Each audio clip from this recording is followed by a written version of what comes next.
Next topic home ట్యాబ్లో ఉన్న editing గ్రూప్లో ఉన్న ఫైండ్ అనే కమాండ్ అనమాట. ఓకే, మీకు మీ దగ్గర చాలా డాక్యుమెంట్స్ ఉన్నాయి, మీరు సమ్వన్ కీవర్డ్ గురించి వెతుకుతున్నారు.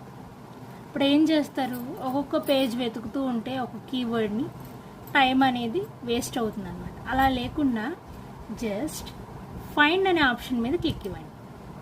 క్లిక్ ఇచ్చి మీరు వెతుకుతున్న వర్డ్ని ఇక్కడ టైప్ చేయండి. నేను యువర్ అని ఆల్రెడీ ఇందాక టైప్ చేశాను, అదే కనిపిస్తుంది. సో యువర్ అనేది ఈ బాక్స్లో టైప్ చేసి ఫైండ్ నెక్స్ట్ మీద క్లిక్ ఇచ్చాను. ఇదిగోండి, ఇక్కడ బ్లూ కలర్లో మనకి షేడ్ చేసి చూపిస్తుంది, హైలైట్ చేసి చూపిస్తుంది. మళ్ళీ నేను ఫైండ్ నెక్స్ట్ కొడుతున్నా. ఈ పేజ్లో యువర్ అనేది ఎక్కడ